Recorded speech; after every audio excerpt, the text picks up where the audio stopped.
Hello, my name is Dopamine Zinabs.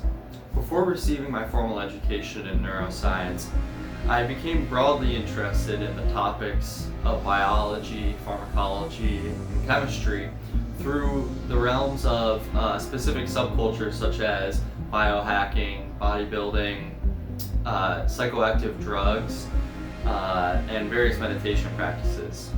Throughout my life, I've met a lot of young men and women who are generally interested in these topics but may not be interested in making a professional career out of it, or they don't know where to start. Just going on PubMed and reading articles can be overwhelming, and the language that's used in these articles can feel very daunting. It is a language, you have to learn it. I think now more than ever it is imperative, it is important that scientists such as myself make these topics digestible and palatable for general audiences. So I've decided to start a series in which I'll go over some of the basic language so that people can get their foot in the door, and hopefully once we've covered that basic language and these basic concepts, we can then explore more interesting and niche topics within the realm of neuropharmacology. So with the preamble over, now we can actually get into some content. Before we can get into the brain and the nervous system, we have to cover some more basic stuff. Specifically, what a cell even is. You've heard you're made of cells. You've probably heard of specific cells like muscle cells or brain cells. But have you ever sat and tried to conceptualize what a cell is? Can you imagine what a cell is in your head? Maybe you can't, or maybe you imagine a little circle, or maybe even better, a circle with a dot in the middle. And what's up with that? Why are those your conceptions of a cell? Well, we should get into it.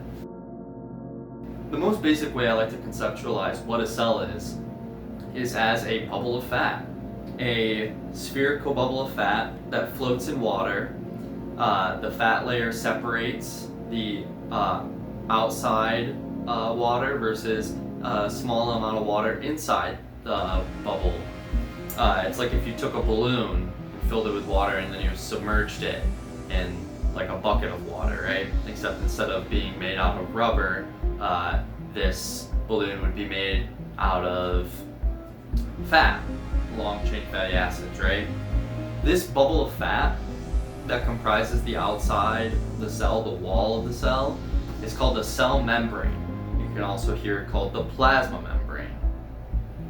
It doesn't have anything to do with the plasma in your microwave. I actually don't know why the naming came up that way.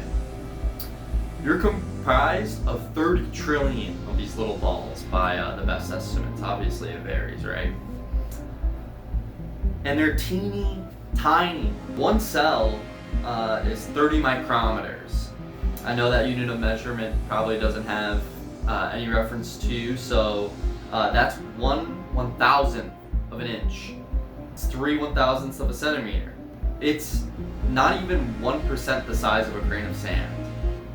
They're really small. You need a microscope to see them, right?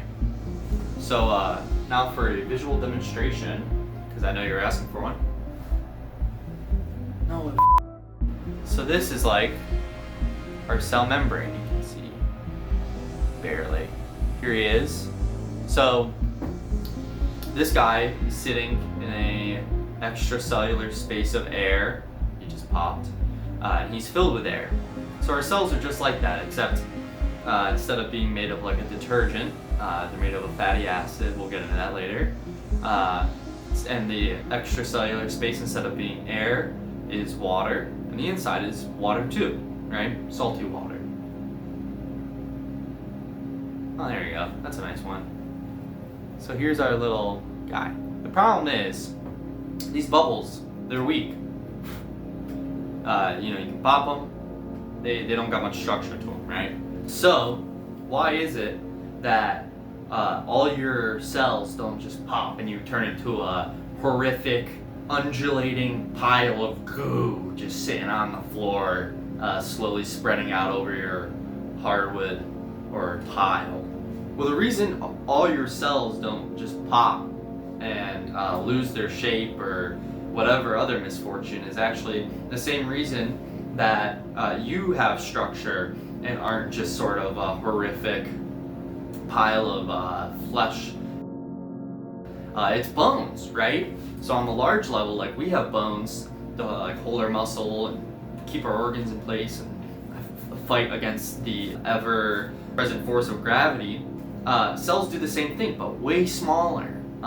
Their bones are made of protein. This protein is called the cytoskeleton. Break that word: cyto, cell, skeleton, self-explanatory structure. I don't know what skeleton means in Latin or Greek, whatever, I don't know. But they're made of protein, and they lend the shell structure, support. They can give shape to the cell. The cell, you know, not all cells are just little spheres. Like they can have wild, wacky shapes, and we'll see those in neurons. And this cytoskeleton can also be used for a bunch of other stuff. Like they use it to transport cargo around the cell. Cargo being like little teeny tiny molecules that they're moving around. Excuse me.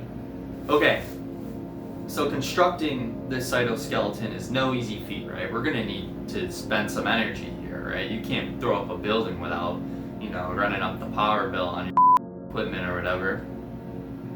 And it's the same thing for your cell. So the energy currency of the cell is something called ATP. Maybe you've heard of it, adenosine triphosphate, right?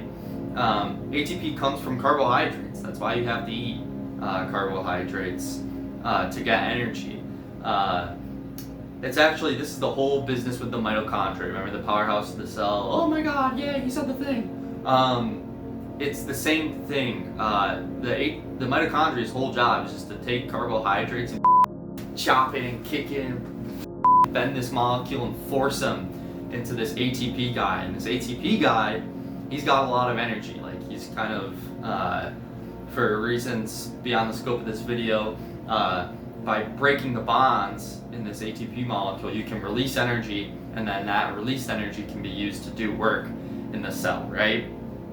I want you guys to imagine ATP as like one of those poppers, you know, the ones that you like threw at your sister's feet and like scared her or whatever. It's the same thing. So like they're kind of unstable, a little bit of energy, throw them down, pow, and they release a lot more, yeah? That's the basics. Thanks for listening.